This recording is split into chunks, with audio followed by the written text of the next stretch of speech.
Ricky Blair is the founder and director of Platform 7, a Los Angeles and London-based life and business coaching consultancy that helps unlock potential in young entrepreneurs and sales professionals and reveals the kind of truths that are never taught in school. From a young real estate entrepreneur himself and now to a life coach, business mentor, and success therapist, he gives young people the self-belief, skills, and strategies they need to succeed. Ricky, welcome to the RUN GPG podcast. Thank you very much, David. Thanks for that intro. That was great. Yeah, well, it's your bio. It's impressive. I was looking forward to this show for a minute here. We were connected originally by James Harris, right? Friend of the Greater Property Group and soon to be, I don't know if you know this, but soon to be two-time guest alumni of the RUN GPG podcast. And he was like, he was saying to me, you got to talk to Ricky, you got to have a meeting with Ricky. And I'm really glad that he actually connected us, because when we started talking about things, we ended up having a lot in common. But then it also became evident that you have a really interesting story and so much value you can give to young entrepreneurs and young sales professionals, particularly in real estate. So again, really looking forward to unpacking all of that and discuss it here. So first of all, Ricky, to introduce things, can you give us some background on your journey as a young real estate entrepreneur in London? Like, where did it all start for Ricky Blair?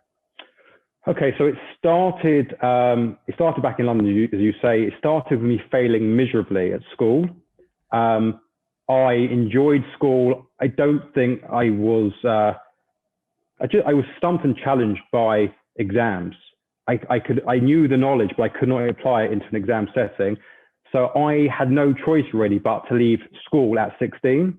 And basically I had this burning desire to prove the school system wrong and demonstrate that you could succeed even if you'd failed in the education system. So I just had this ambition to get out there and start working and start earning money. Interesting. So is that high school, 16? Is that high school? I left high school at 16, yes. Okay. I mean, it works slightly differently in England, but yes, I didn't go to what we call university. Right. So you're a high school dropout, basically, right? Yeah. Correct. Bad grades, as you said, poor prospects, yet you go on to establish an award-winning real estate company in London. Like, how did that happen? Can you bring us through that journey? Okay. So my attitude, my mentality was, I was desperate to succeed. All I wanted to do at that age was find someone to show me how to succeed. Someone had done it themselves. I wanted to learn the right ways. I wanted to learn from someone's mistakes. I was desperate to be guided in some way. My attitude was at 16, I'm very employable. I'm young. I'm not going to cost anyone that much money. So I wanted to try different things. So I was just about trying different fields, different genres, different jobs. And I started, I responded to an advertisement, and I took a job as a T-boy, as a junior, as we call it in London, at a commercial real estate brokerage. That's where it started for me. And 12 months into that job, that thing or that person I was looking for literally sort of stumbled into my life. This super successful multimillionaire real estate guy in his early 50s. His name was Nigel, and he came along, took me out for lunch one day, and that's when everything changed for me. Interesting. Okay. So you go on to create this brokerage, and from what I understand, and of course, when you and I talked originally, this became a very disruptive brokerage. And I know that's a buzzword, but you did some, when a brokerage or a company or, a business does something that's different from their competition, the word you naturally hear is disruptive, but yours was as well. What did your real estate brokerage or your company do to transform the industry? So I was about 24 years old when I set up the brokerage with my two business partners. And I guess there was frustration having worked for somebody else for 6 or 7 years prior to that. We were very young, very ambitious. We had all these creative different ideas. And all of a sudden we set up the business and we looked at it that we had this blank canvas where we could literally go about sort of tackling the industry in whichever way we wanted to. We were of a younger demographic. And I think what also helped us was we never worked for any of these big corporate organizations. So we weren't sort of molded in this sort of cookie cutter way. It wasn't like this is how you had to do it. We were free. And I remember my business partner, Michael, always said it to me. Our attitude was 50% of what we do is real estate. We advise on real estate. We sell real estate. We rent out real estate. But the other part, we were a marketing agency. And we just looked at the way it was done, and we saw all these different industries around us evolving, changing. We just went for it, and we started to implement. Our attitude was, if we wanted to achieve something different, if you want a different result, you have to do things differently. And that was our mantra. Mm-hmm. I'm glad you brought that up. One of the pet peeves I have is when a real estate agent is asked what they do, they say, I'm a realtor, and you're not. You're in the professional marketing business, right? And I think that you have such a phenomenal opportunity when somebody asks you what you do to differentiate yourself, right? Like, I help X, desired result, whatever that might be. But I like the way you're thinking. You were focusing on marketing differently, but you also did something else. You focused on the young agents, the young entrepreneurs, right? Mm-hmm. Eventually, how did that happen? So my two business partners and I, we all left education at 16 or 17, and we were all given an opportunity. And in my case, I was this mentor that I referred to, who literally taught me how to succeed, how to achieve, how to go about sort of tackling and approaching the world of real estate. Mm-hmm. We were all given an opportunity. So when we set up our own brokerage, Hatton Real Estate, at 24, 25, when it came to employing and recruiting, as a way of sort of paying it forward, we would only give young people a shot. So we would only employ young.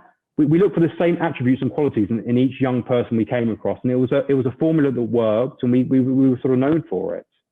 So was that focus on young people, was that deliberate, or was that organic growth? It was deliberate in the such that we wanted to give back. But what we found was, we didn't necessarily tell people this at the time, recruitment was one of the most important pieces of our business. And every time we recruited, we never looked at someone's resume. We didn't care what they did, what they had or hadn't achieved in the education system. All we wanted to see was who they were, what their ambition was, what their why was, what was driving them. And the beauty of hiring young was, firstly, you had this drive and desire and energy about them. And secondly, they had no faults. They hadn't sort of learned bad habits. And we could mold them and guide them and nurture them in the way which we felt worked. And that was the beauty.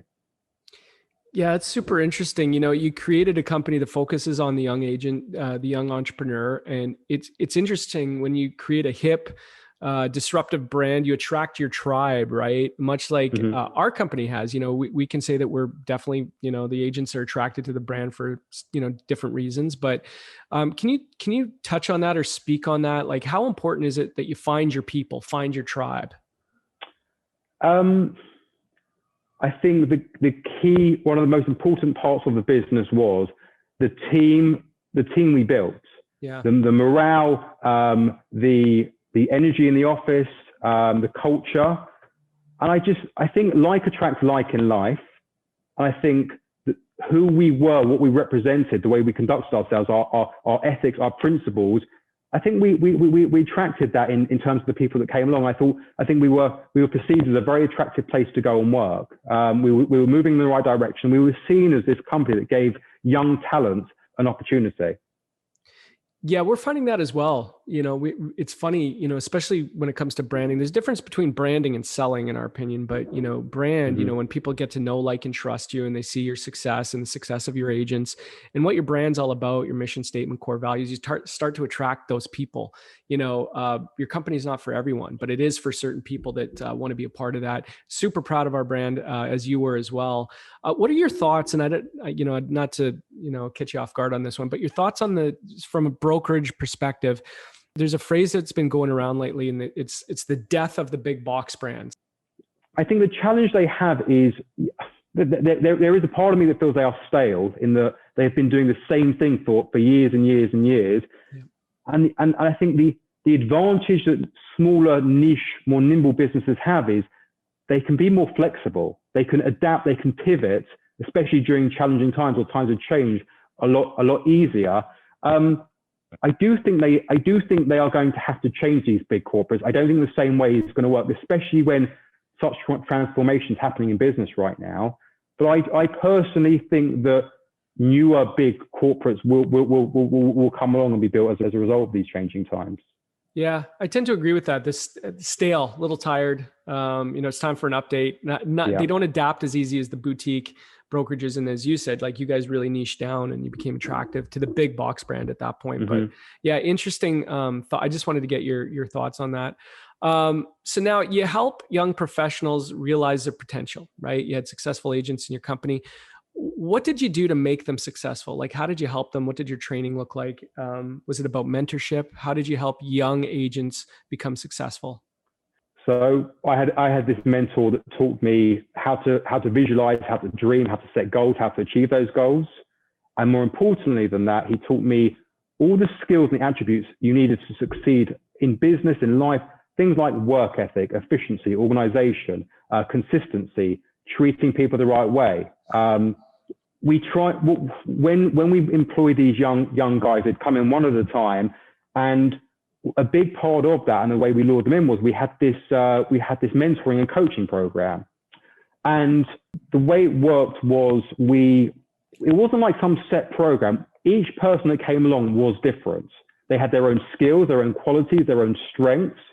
And I mean, to give you an example, most brokers came into the company, and they just were so determined to do these big numbers so quickly. One of the first things we did was take all that pressure off them. We found that the less pressure they had, the more they perform easier, the better they perform rather. And what we'd do was we had a process. We would see where they were at. We saw what level they were at. We would see what they were good at, what they were bad at. And we would just sort of dip in and out very informally. We'd sit down with them. We would highlight where they were struggling, where they needed to improve, where they needed to refine. And as I said, no two people were the same. And I think one of the biggest attributes we had as three business partners around the business, we kind of showed them the way. We led by example in terms of how we conducted ourselves, how we behaved, how we handled clients, the honest advice we were giving. And before we knew, we had sort of 40 to 50 of these young people under our company brand, and we sort of refined this sort of coaching and mentoring, which I now refer to like success therapy. It was a mixture of old school mentoring. It was a little bit of life coaching, but it's almost a bit of therapy as well. And as a result, I think it seemed to work. And when we sold the company, we were sort of known for helping young people with this sort of success therapy. And before we knew, we had all these young people from all different walks of life and other businesses, young entrepreneurs reaching out to us, and we were sort of spreading it as much as we could, really. That's awesome. Success therapy. I like that phrase. Thank you. What was the quality you saw in the most successful agents at your brokerage? Like, was there one, overwhelming quality that the most successful, agents had? Okay. So I think to be a good, steady 7 out of 10 agent, I think you just need to do the fundamentals right. And we used to say this to all of our people. If you work hard, you do what you say you're going to do, and you are likable, you straight off, you're doing the fundamentals right. It's not rocket science. And it was amazing how many out there didn't do those three things. But I think to answer your question, what set the best apart, what turned the 7 out of 10s into 10 out of 10s was, I think, forward thinking, entrepreneurial thinking. They weren't just processing. They were thinking outside the box. They were being creative. I think the value you bring to your clients is when you can be a little bit creative and come up with ideas, and you're not just processing. That's what changes the game, in our opinion. That's awesome. That's a good answer. I like doing the fundamentals. I mean, paying attention to those things. We just, in our company meeting this morning with our guest speaker, he used a slide presentation. He was showing Kobe Bryant, and 3:30 in the morning, working for hours on layups, and little jump shots, the fundamentals. And he said, that's why I'm the best in the world, is because I work on the fundamentals. So it's enough. Yeah, it's really, it reminds me of Floyd Mayweather. Yeah. Something like he'd go to the gym at 4 a.m. Yeah. Simply because he knew that whilst he was in the gym, his opponent was literally sleeping, and it just psychologically gave him an edge. Isn't that awesome? Yeah, it's amazing. Profound, right? So yeah, successful trait. What advice would you give a new agent fresh out of real estate school, like ready to get going? Like, what's the most important things for them to focus on? That is a great question. I think going back to what I was just saying before, you've just got to do the fundamentals right. A lot of people go into real estate thinking it's just sort of there on a plate for them. They're going to come along, succeed, make a lot of money. The work ethic piece is underestimated. And the other thing, I think one of the most important bits of advice is it's a process. You've got to do the right things at the right time. You've got to start from the bottom. You've got to learn your trade. You've got to be patient. And by the way, this is something which my mentor massively helped me with. I wanted to run straight away. If I had my way, I started at 16. By 18, I would have been running my own business. Mm-hmm. But it is a process, and you can't leave steps out along the way, or you will get caught out further down the line. That's good advice. You may have kind of answered this, but what mistakes do you see new agents making? Like, is there one thing you see them doing that they shouldn't be doing?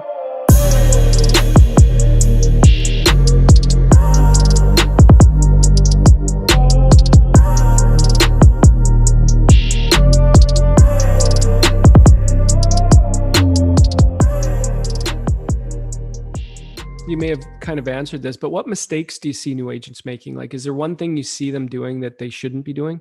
I think along those lines, they don't work hard enough. They want to run quickly, but I think it's also doing the right things, being honest, giving the right, just being a good person, treating people the right way.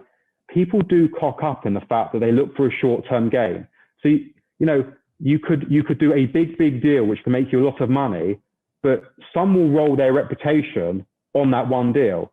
And your reputation is going to stay with you for 30, 40, 50 years. It's not worth it to make that big commission on that one deal. And that is where we see a lot of mistakes made. Yeah, that's a good point. Profound insight.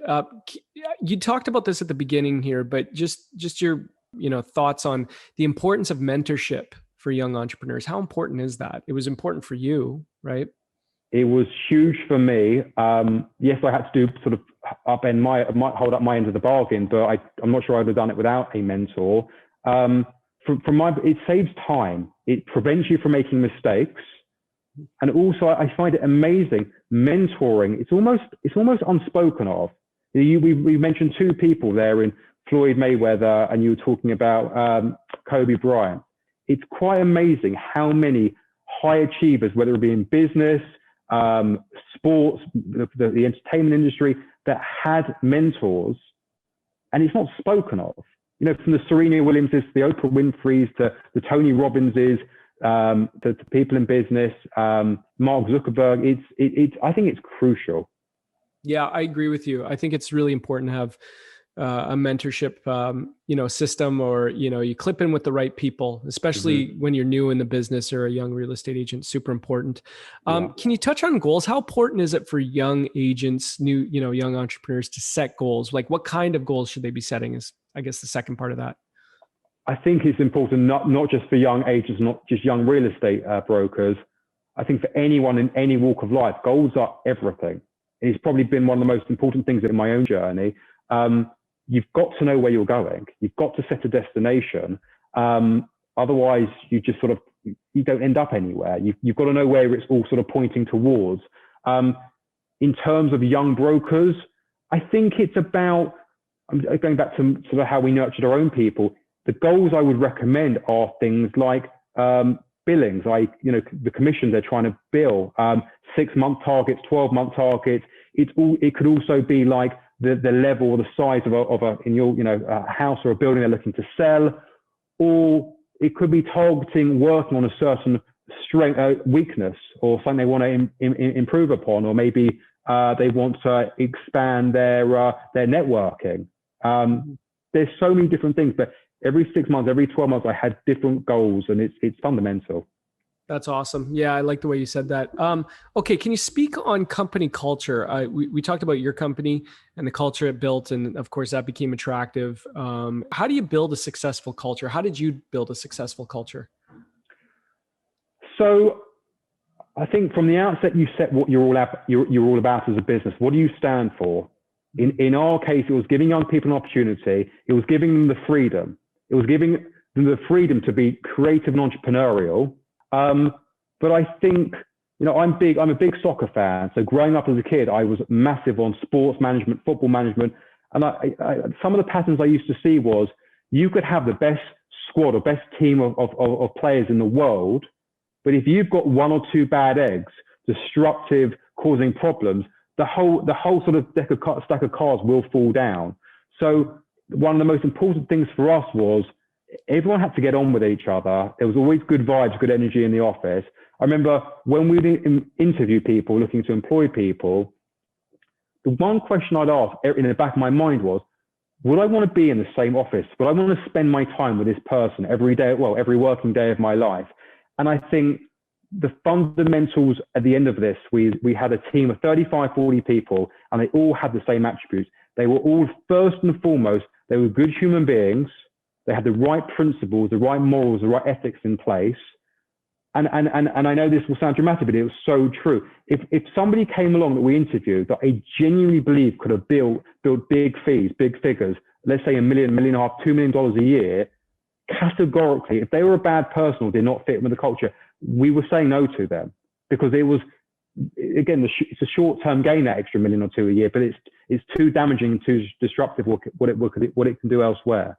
Yeah, that's well put, and it's not being overly dramatic. You're absolutely right. You know, you want to cut that, you know, that cancer if it exists, right? It's use that analogy, but it's true. You know, the chemistry is super important. You know, championship teams, they have that chemistry, they have that company culture, right? Yeah. So it's super important. Now, okay, to bring this full circle, you end up selling your company to multiple bidders. I love that. How did that happen? So we changed the game in terms of how we're going about our business. We were only working with design agencies, branding agencies, different sorts of architects. We were looking to do things differently, and it got to a stage where we were dominating a market within central London, where all the tech companies were flocking to. We were dominating this market, and every building we went for, every pitch we went for, we seemed to win. And the big brokers couldn't help but take notice. Mm-hmm. It was bizarre. Each one by one, the biggest were making us offers, and we weren't interested in selling. I mean, we couldn't quite believe what was actually happening to us. But even though we weren't interested in selling, we were talking to these big brokers, and one by one, they were almost explaining to us what they would do with our brokerage if they bought us. So we sort of decided we weren't going to sell, but what we did do was take all this advice and guidance. We put together this sort of game plan which was, this is where we're at, this is where we want to get the business to, this was our strategy, these were the multiple revenue streams and departments we were going to create. And we believed if we could achieve all of that over a 2-3 year period, we were interested in selling, because we wanted to move on and do different things. And at the end of it, we got to the numbers, and the right company was there to make us the right bid. And just after, in 2016, we got the offer, and that changed everything. Yeah, that's interesting, right? You start out and you have no idea it's going to go to multiple bids and eventually being bought by a major company. So really, really interesting. Okay, so you leave London, you're now in Los Angeles, and you create Platform 7. It's a brand new company. It's a new concept that works closely with young people and business to understand their interests and ambitions and help them conquer fears and challenges to be successful, specifically young entrepreneurs, right? So can you tell us about the concept as well as why it was created? Like, what exactly is Platform 7? So we had this success therapy that was working within my business, Hatton Real Estate. When we sold the company, I had to stay on for 4 years, which was tough. I had to hit a number, and if I'm honest, it was a little bit boring. I was excited by the challenge of selling Hatton, and then I had to stay around. So I said it changed everything. Not only did it was very good for me personally, the sale, but it sort of enhanced our reputation as the go-to guys that help young adults and entrepreneurs succeed. So one by one, more and more people were reaching out to us. And for those 4 years, to keep me occupied, keep me busy, I was working with these young entrepreneurs, young adults, and I started to realize the success therapy didn't just work in the world of real estate; it worked across the border. So when I came to LA, I realized there was more and more need for it. There's so much desire to succeed and achieve out here, and basically what we're doing is the gap between education and succeeding. The education system does not prepare you for the journey ahead. It doesn't get you thinking about what you want from life, how to go about achieving it. And also all the attributes my mentor taught me. Every time I learned these things, I was obsessed with success, of studying and observing why successful people succeed and why failures fail. And if I had $1 for every time someone, I remember saying to myself, how could they not teach me this growing up in the education system? So that's all we do. We work out where someone's at. We work out their own unique gifts and skills. We give them a roadmap to get to where they want to get to in life. And we give them the tools, learnings, teachings, understandings they need to get there. And we sort of guide them along the way.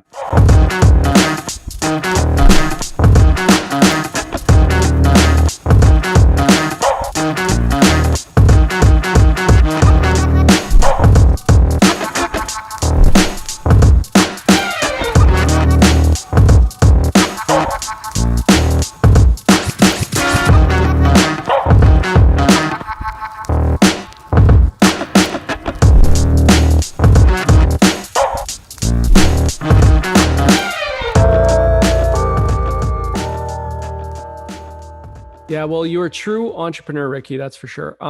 Okay, moving along here to personal development. We always like to, ask our successful guests what they're doing in their personal life that makes them successful. So, as we talked about at the beginning of our discussion, you were a dropout.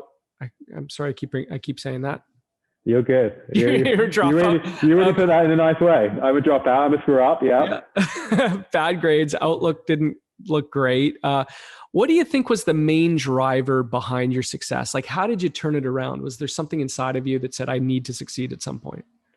The day I got my final grades and I looked around at all the people who have succeeded, I literally made a promise with myself. I made a deal with myself that I was going to prove that this was all not the be all and end all. I had this burning desire to succeed. So I'm a big believer. When you set a target, it's not something you aim for, it's a decision. In fact, Will Smith says it. You just decide what's going to happen. And that was it. That's what was happening. Yeah. I think the other game changer was, and I keep referring to him, the mentor that came into my life. It absolutely changed the game for me. I must have saved myself 15 to 20 years in the process. Yeah. Shout out to Nigel. Thanks for remembering his name. Absolutely. What does your daily routine look like? Do you have one? Do you have a regimented morning routine, a daily routine, anything like that? It's somewhat changed during COVID. I think in my real estate days, my routine and regime, I just worked, and there's not much tactical strategy there. It was 7 days a week. It was an obsession. I think now it's been refined during COVID. I think the biggest tweak or change I've made during COVID. Listen, we all work hard. It's been a key part of I think what's allowed me to get to where I've got to so far. But I've actually found that pausing, taking little breaks of downtime. I mean, I never thought I'd be one to go for a walk in the middle of the day, but just getting away from it or giving yourself a day or two on the weekend. I'm actually starting to see the benefit that has by creating space and by slowing things down. It almost allows you to see clearer, and that's been a huge game changer for me. But yes, to achieve big things, I was always taught you had to live and operate in the right sort of way. So work ethic, I try to look after myself. I meditate, I work out, I eat clean. I think you've got to do all the basics right, but that's not going to guarantee success. But you've got to be doing the basics right. Yeah, it's well put. Doing the basics right is everything. I find that, COVID has really forced people to control what they can. And I think people are coming out of this or still in this thinking, okay, well, now I have to do something. I can't just sit on a couch all the time. I need to put some sort of routine back in my life or take control back in some way. And I think people are starting to focus on that. So we like to ask that question, but you're right. Look after the fundamentals, eat clean, get some exercise, go for a walk, clear your head. I think that's so important because there's all this weirdness coming at us, information, news, not news, whatever it is. There's so much fog out there.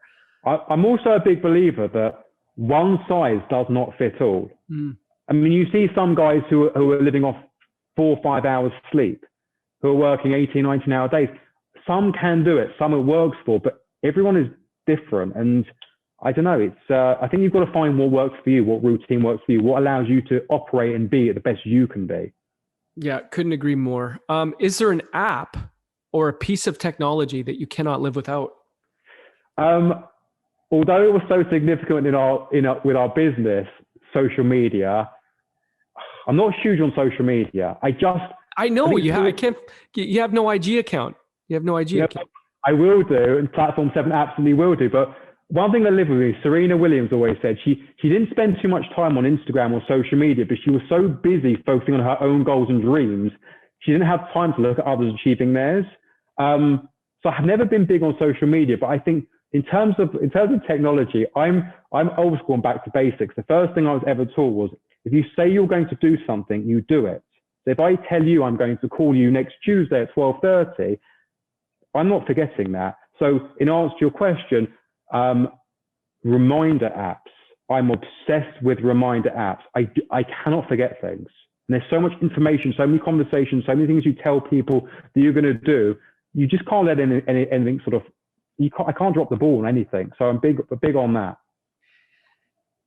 If you're an entrepreneur or you run a business of any kind and you do not have a means of being reminded or running with reminder apps, I don't know how you're in business. I really don't. Like, I mean, when I go to bed at night, sometimes you wake up, quickly sit out of bed. Damn it, I have to put in this reminder. I'll forget. And it's like 5 things you forgot about for the next day or the next week, so. But David, it's just so basic. Yeah. But it's not something which people think about, and it's as we said before. If you do the basics right, you are absolutely ahead of sort of 70% of the field. 100%, couldn't agree more. Okay, we're gonna land the plane on this question and give this some thought. You don't have to answer right away. Maybe know this, maybe you don't. But you're opening a bottle of champagne a year from now, celebrating something you've accomplished. What would that be? 1 year from now. This is a great question. I think from my perspective, Platform 7 being established, being a name in the market, and more importantly, starting to have the impact on young Americans in the way it did back in England. What I did was established back in England because of my reputation, but here it's new. People don't know sort of who I am or what I've done back there. But yeah, it's this business. Yes, it is a business, but I've got to pay it forward. I've got to help young people because someone once changed my life. So I guess the answer to your question is it's established and it's having the influence and it's having a positive impact in the way it had on me and others.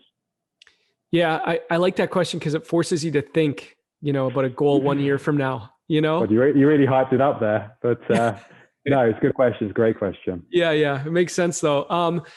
What an awesome discussion. I really enjoyed this, super good to get to know you better and talk about what young entrepreneurs and sales professionals can do to grow and scale their business in a changing industry. And I believe the children are the future. Thanks again for today. All right, brother. Good luck. Take care, man. Cheers.